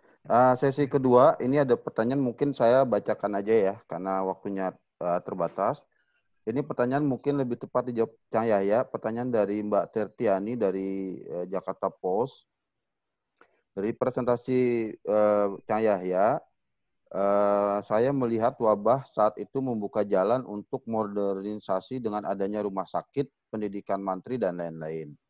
Bila dibandingkan dengan kondisi sekarang, kira-kira hal positif apa yang bisa dipetik? Mungkin Cahaya bisa langsung jawab aja. Ya, Adinda, jelas itu pekerjaan-pekerjaan dari lembaga Eijkman, kemudian Pasteur, itu kan memberikan manfaat yang luar biasa dari saat itu sampai zaman sekarang, dan itu mestinya semangat untuk melakukan penelitian. Bahkan macam-macam ya saat itu mereka melakukan vaksinasi itu, percobaan-percobaan itu ada dengan sapi, ada dengan kerbau, ada dengan kambing, ada dengan tikus terutama ya. Memang yang sangat terkenal memang waktu terjadi percobaan terhadap sapi misalnya. Jadi itu beberapa hal dilakukan. Jadi semangat untuk melakukan itu semua harus tetap didengungkan, dan itu hal positif yang bisa kita ambil dari peristiwa-peristiwa sejarah. Jadi terutama memang anjuran semua hal yang terkait dengan urusan kebersihan itu kan lembaga-lembaga kebersihan yang ada pada masyarakat itu tetap dikuatkan. Jadi tetap dikuatkan sehingga ada orang-orang khusus yang tahu, yang mengerti mengerjakan itu. Jadi kalau saya misalnya harus mengelola rumah sakit, tentu saja saya nggak bisa. Tetapi kalau Dokter Sibro memang udah orangnya. Kalau saya barangkali suruh nganterin untuk pergi ke dukun sembur karena dia misalnya bengek gitu ya, atau apa gitu, atau bengok masih ada nggak Dok? Bengok sekarang Bok? Bondongan. Gitu ya, itu kan atau disuruh mencari bahan perihal bagaimana supaya itu sakit muntah darah itu bisa diobatin dengan cara-cara herbal maupun dengan cara-cara yang lainnya. Saya bisa kasih tahu beberapa dukun yang barangkali bisa memberikan jalan keluar untuk itu, atau barangkali yang orang yang biasanya orang sakit itu kan dulu yang sakit nggak sembuh-sembuh itu memang dia ketemplokan atau dia melazimkan ilmu tertentu yang katanya nggak kuat dipegang. Kayak Pacan ini orang yang sebetulnya dia ganteng nih Pacan ya. Pacan itu kan orang yang ganteng. Tapi karena dia mengamalkan ilmu arkeologi, jadi tampaknya begitu. Nah itu jadi, kira-kira seperti itu. Jadi itu hal yang bisa kita pelajarin dari masa lalu, bahwa semangat untuk terus memperbaiki lembaga, untuk memperbaiki itu vaksin cacar itu atau yang tadi di Kuris itu terjadi beberapa kali. Ada yang sempat gagal, ada yang sempat nggak gagal dalam sejarahnya seperti itu. Jadi memang itu semangat untuk itu harus tetap kita pelihara, harus tetap kita hidupin demi kepentingan kita semuanya. Gitu None. Ya, ini pertanyaan kedua dari Mbak Putri Rosalina. Mungkin bisa dijawab oleh Cang Yahya dan Pak Chan ini. Setelah ada wabah kolera di Batavia dulu, apakah ada pergeseran gaya hidup dari warga mengenai soal sanitasi, kebersihan lingkungan, membuang sampah, dan lain-lain? Nah, hal ini diperlukan untuk cermin bagaimana dengan pergeseran budaya pasca COVID apabila sudah selesai nanti. Karena kan saat ini kita juga tidak boleh salaman, tidak boleh interaksi langsung. Apakah nanti juga akan terjadi perubahan budaya? Menurut Cang Yahya dulu nih sebagai budayawan Betawi, gimana Cang? Kolera itu tentu saja di dalam rapat-rapat Volksrat misalnya ya, jelas sekali aksi dari Muhammad Husni Tamrin. Bagaimana dia punya program Kampung Perbetering itu dijadikan program utama. Perbaikan kampung, penyiapan air bersih, kemudian pengadaan penerangan, dan seterusnya. Jadi terutama memang air bersih. Tetapi secara umum di dalam catatan sejarah, untuk penyakit yang akut kayak kolera ini, sampai penyakit ini kan ada di sini, dikenal di sini di Betawi itu pada tahun diketahui pada tahun 1821. Itu ya. Diketahui, dikenal. Tapi dia sudah memakan korban jauh sebelumnya. Nah, jauh sebelumnya, bahkan kalau tidak salah tadi YP Kun itu kan menderita sakit perut, mungkin ya kolera kali gitu ya. Jadi, tetapi usaha-usaha ini nggak begitu serius oleh pemerintah, kecuali memang ada vaksinasi massal, gitu ya. Vaksinasi massal dan diupayakan penyuluhan higienitas, penyuluhan kebersihan. Nah, kemudian vaksin dikerjakan di lembaga penelitian itu tadi yang tadi disebutkan, seperti seperti yang sekarang Bio Farma itu dan seterusnya. Jadi kasus terakhir di kampung Pak Chandrian itu pada tahun 27 itu memang terjadi penjangkitan kembali kolera pada tahun 1927 di kampungnya Pak Chandrian di Tanjung Priok. Tapi kemudian nggak ada berita lagi dari sejarah yang menjelaskan secara rinci bagaimana upaya-upaya yang dilakukan pemerintah. Tetapi mungkin ya karena penyakit ini kemudian menurun, mungkin upaya-upaya yang dilakukan oleh masyarakat pun cukup efektif ya, seperti mereka memelihara tempat mereka hidup, ya kira-kira begitu. Ya, Pak Cem, mungkin bisa ditambahkan mengenai pergeseran gaya hidup dari warga soal sanitasi, dan mungkin nanti pasca COVID selesai ini mengenai salaman atau interaksi langsung. Ada perubahan budaya nggak kira-kira? Silakan Pak Chan. Yang bertanya siapa, Bang Roni? Ibu Putri Rosalina. Ibu Putri Rosalina. Ya. Jadi perubahan perilaku itu dari periode atau tematik sebuah peristiwa sejarah tidak pernah terjadi perubahan perilaku. Tetap saja dari dulu sampai sekarang perilakunya konyol. Contohnya adalah ketika Gubernur Jenderal VOC membuat aturan untuk tidak boleh buang air besar ke Kali Ciliwung, memang ditetapkan hanya boleh jam 10 malam. Karena air tersebut sebelum jam 10 malam bisa buat minum, buat masuk sayur dan lain-lain. Tapi peraturan itu tetap aja terjadi pelanggaran-pelanggaran. Lantas juga terjadi kolera berulang lagi. Kolera ini berulang lagi, diatur lagi dengan sekali lagi pemerintah Hindia Belanda itu dengan membuat program yang namanya tadi disebutkan oleh Bang Yaya, Kampung Perbetering. Artinya perbaikan kampung. Itu juga begitu perbaikan kampung sudah rapi, tapi perilakunya tetap tidak berubah karena mobilitas dari penduduk kota Jakarta itu cukup tinggi. Jadi orang yang sudah disuluh, dia pulang kampung orang baru lagi dengan perilaku yang sama. Jadi kultur buang sampah sembarangan dan lain-lainnya itu tetap terjadi.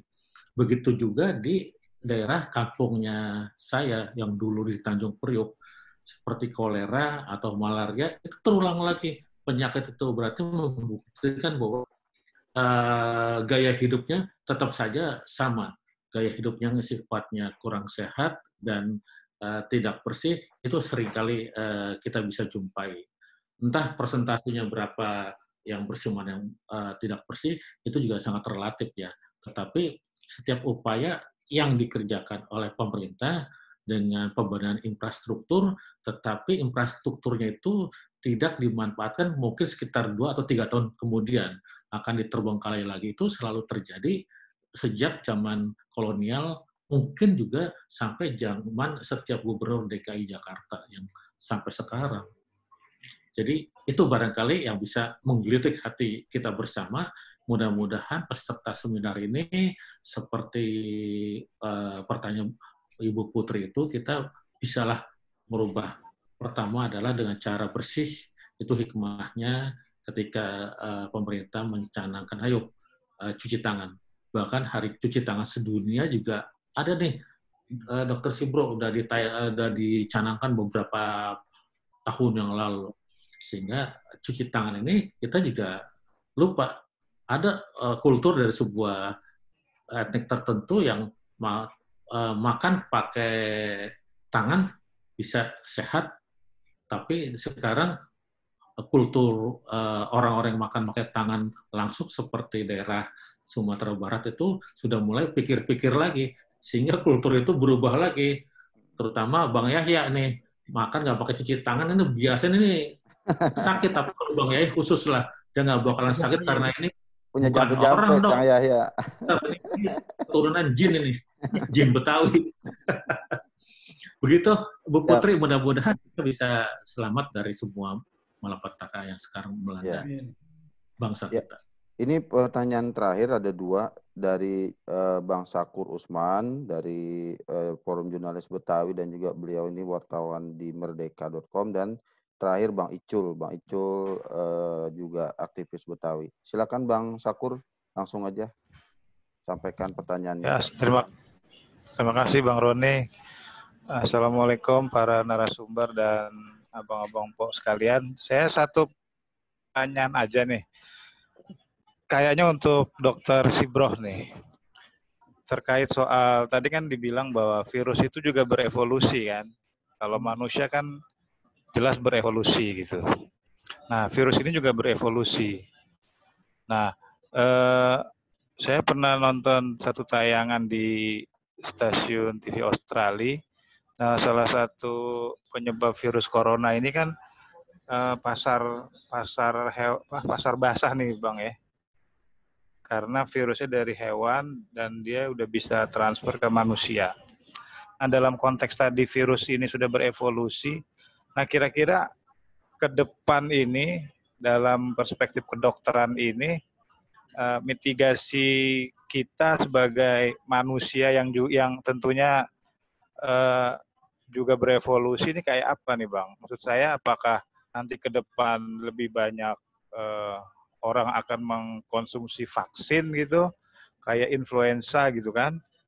Atau bagaimana sebenarnya potret dari mitigasi terkait virus yang berevolusi di waktu mendatang gitu Bang? Itu aja Bang Roni, makasih.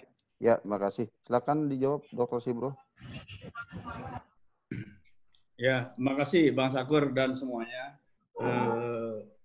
Ya, bukan hanya virus yang berevolusi, kita juga kan selalu berevolusi juga.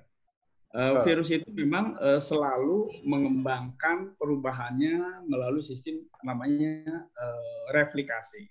Replikasi inilah yang makin lama, makin terus-menerus, yang menurut ilmu pengetahuan ini akan mempunyai dampak spesifik sendiri-sendiri. Itu yang jadi masalah. Nah, kalau menurut saya, mitigasi ini memang perlu kita sikapi. Artinya, harusnya ke depan, seandainya misalnya ini coronavirus 19 selesai, itu ada, kalau tadi pertanyaan kepada pergeseran budaya, buat kita nanti bisa mungkin ini akan menjadi pergeseran kebijakan pemerintah. Salah satunya yang saya sebutkan tadi, bagaimana kita dengan sumber daya manusianya, dokternya, sumber daya alamnya, bagaimana kita bisa memproduksi APD dan segala macam. Bagaimana kita mempunyai dokter-dokter yang spesifik khusus virologi. Ini kan masih sangat-sangat kurang.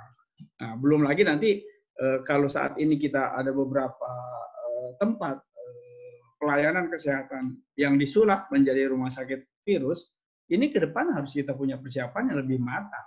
Bahkan mohon maaf, di rumah sakit sekarang termasuk di rumah sakit saya, bagaimana harus ada barier. Ini kan menjadi permasalahan juga. Nah, persoalan-persoalan inilah yang harus kita kedepankan ke depan. Dan kalau memang ini virus yang pernah saya tadi disampaikan cuma ada 7 strain, sekarang udah ratusan strain. Nah, mitigasi ini yang harus kita lakukan adalah bagaimana persiapan diri kita. Persiapan diri dalam arti kata sikap, perilaku. Kalau misalnya di medis itu harus kita minum vaksin atau dengan vaksin banyak, ya tidak perlu juga kali ya. Yang paling utama kan bagaimana kita bisa menentukan bahwa memang dia sangat perlu untuk memberikan vaksin. Ya, jadi maksud saya bagaimana kebijakan-kebijakan ini setelah virus corona selesai, pemerintah dan khususnya di pegiat-pegiat kesehatan itu yang saya bilang juga tadi, rasio dokter kita masih sangat rendah, masih sangat kurang. Yang kedua, industri APD dan segala macam, rumah sakit spesifik. Ini harus ada gebrakan-gebrakan baru tentunya setelah ini. Bahkan yang saya bilang tadi, ini akan berlanjut terus-menerus dimanapun kita berada dalam hal penanganan virus yang baru. Itu mungkin Bang Sakur. Terima kasih. Baik, terima kasih Dr. Sibro. Pertanyaan terakhir dari Bang Icul. Silakan Bang Icul. Ya. Assalamualaikum warahmatullahi wabarakatuh. Waalaikumsalam warahmatullahi wabarakatuh. Terima kasih Bang Roni. Selamat sore Pak Chan, Bang Yahya, Bang Dr. Sibro. Pertanyaan saya percaya sejak 1527 ketika ditaklukkan oleh Fatahillah, Jakarta sudah menjadi metropolitan gitu. Paling enggak persinggahan banyak negara saat itu. Sementara kita ketahui wabah yang melanda dunia, wabah besar penyakit yang melanda dunia, itu konon 100 tahun sekali sejak abad ke-17, sampar waktu itu, abad 18 adalah kolera, terus abad ke-19 flu Spanyol, dan abad ke-20 sekarang corona gitu. Yang saya ingin tahu, apakah ada catatan sejarah yang menyebutkan interaksi Batavia atau Jakarta atau setelah itu sebagai kota metropolitan dengan dunia internasional? Mungkin Pak Chan dan Bang Yahya mungkin saya tujukan untuk pertanyaan ini. Yang kedua, sedikit tanya ke Pak Dr. Sibro, bagaimana dengan kabar gelombang kedua corona di Wuhan, Bang Dokter? Apa yang terjadi di sana? Sampai seribuan lagi yang meninggal terakhir kan? Itu aja. Terima kasih, Bang Roni. Assalamualaikum warahmatullahi wabarakatuh. Waalaikumsalam warahmatullahi wabarakatuh. Silakan Pak Chan, Cang Yahya, dan Dr. Sibro untuk menjawab pertanyaan Bang Icul. Bang Icul, jadi saya sendiri belum dapat data apakah ada semacam wabah atau epidemik atau pandemi ketika periode Jayakarta sebelum tahun 1957. Begitu juga setelah 1927, kita nggak punya data. Tetapi mulai besar-besaran Batavia menerima orang dari luar ketika Ye Kun dengan ide gilanya itu mengambil orang dari daratan Tiongkok, mengambil orang-orang Tionghoa dari Banten, mengambil beberapa orang untuk menjadi budak-budaknya, sehingga plok kumpul semua di Batavia. Dan sejak itulah baru ada data laporan tentang penyakit. Penyakit yang pada saat itu yang sering terjadi adalah memang penyakit yang sifatnya tropis. Dan penyakit-penyakit ini baru diketahui setelah adanya konvensi internasional di daerah di Eropa, terutama di Paris, itu baru menyebut tahun 1800-an atau sekitar akhir abad 19, itu setiap penyakit baru ditangani secara protokoler. Dan protokol penyakit seperti di dalam chat ini ada Bang Wahyu Topeng yang juga menanyakan apakah itu diterapkan PSBB atau gimana. Yang jelas dulu kita nggak tahu apakah itu PSBB atau bukan. Tetapi ketika leptospirosis merebak di Pulau Jawa dan Sumatera, itu pemerintah Hindia Belanda mengeluarkan protokol untuk orang-orang yang baru datang dari luar negeri. Begitu juga protokol ketika dalam pengobatan atau pengawasan. Tetapi protokol untuk penguburan nggak dibuat pada saat itu. Jadi beda periode, beda penanganan. Dan penanganan sekarang COVID-19 ini kan karena semua negara lain bikin lockdown, kita juga bikin lockdown. Cuma istilahnya dihaluskan menjadi PSBB atau dengan karantina wilayah dan lain-lainnya. Jadi memang interaksi itu untuk yang sebelum pas 1527 atau periode Jayakarta, ini datanya belum masuk. Sehingga saya tidak berani berspekulasi untuk mengungkap secara teoritis. Itu saya. Ya, Cahaya, silakan. Ayo. Cocok udah itu, begitu. Ya. Nggak ada tambahan. Siap. Dr. Sibro, ada tambahan? Ya, mungkin nambahin sedikit kali, Bang. Ya.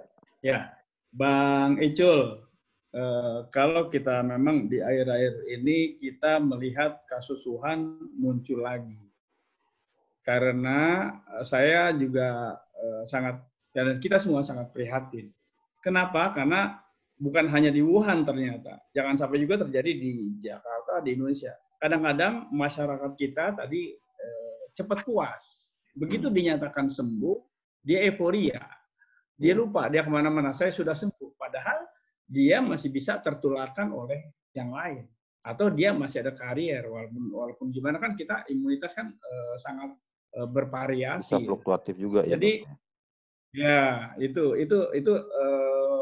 habit-habit dulu setelah dinyatakan sembuh dia akan kemana saja. Itu juga menjadi masalah juga secara psikologis. Yang kedua ini sejalan juga dengan pernyataan Bang Chandrian tadi, apakah terjadi perubahan budaya? Kata Pak Chandrian kan tidak ada, bahkan konyol. Jadi itu memang begitu dia dinyatakan sembuh, udah cuek aja dengan habitnya. Harusnya habit yang lama jangan-jangan. Iya, habit yang lama muncul lagi. Bahkan kemarin di beberapa media kalau nggak salah tadi malam. Apa setelah kamu saya akan ke shopping ke sini. Itu kan artinya ya nggak perlu diupayakan, harusnya muncul. Harusnya dia bersyukur, bersabar, tetap menyelenggarakan pola hidup sehat, gerakan masyarakat sehat. Nah, yang paling penting adalah ini juga menjadi pembelajaran juga kita di pemerintahan sekarang. Kalau memang di Wuhan saja yang sudah begitu baik muncul lagi, bagaimana dengan adanya di Jakarta, di Indonesia? Karena kan kita tahu yang repot itu adalah orang yang tidak punya gejala tapi menjadi karier, menjadi penular. Dan ini selalu yang kita khawatirkan cuma itu. Kalau udah dia positif terus di karantina atau di rumah sakit atau isolasi mandiri, ya mungkin lebih nyaman. Tapi persoalannya dia positif dia kemana-mana. Dan ini mungkin yang terjadi di Wuhan seperti itu, Bang. Itu mungkin tambahannya, Bang. Baik. Lanjut. Siap, terima kasih Dr. Sibro atas paparannya dan terima kasih. Ini Iya. Gimana, Cang? Tambahan? Itu ada pertanyaan dari Bang Wahyu Topeng ya. Itu apakah dulu ada wabah-wabah itu kemudian ada diberlakukan jaga jarak gitu ya? Tadi sudah saya jawab, Bang Yahya. Udah ya? Protokolnya hanya dibuat untuk leptospirosis, setelah itu nggak ada. Ya, jadi maksud saya, ketika terjadi yang Bang Icul sebutin tadi itu, wabah malaria misalnya, yang menghantam Batavia, maka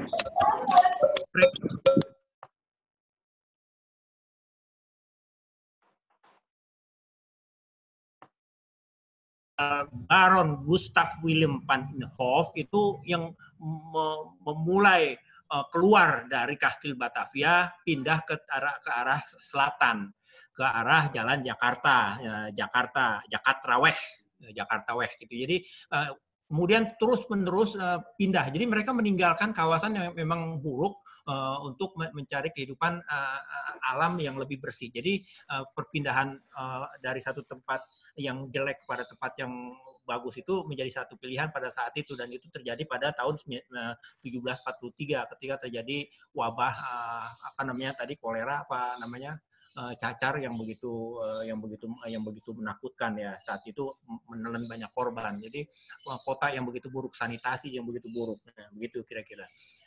Ya. Gitu Bang. Siap.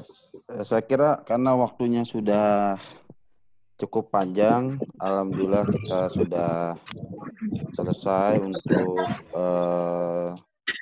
diskusi kita kongko bareng Betawi kita ke-38, ngebahas soal sejarah wabah penyakit di Betawi, dan saya pribadi mengucapkan terima kasih pada Dr. Sibroh Malisi, Pak Chandrian, saya ya selaku narasumber.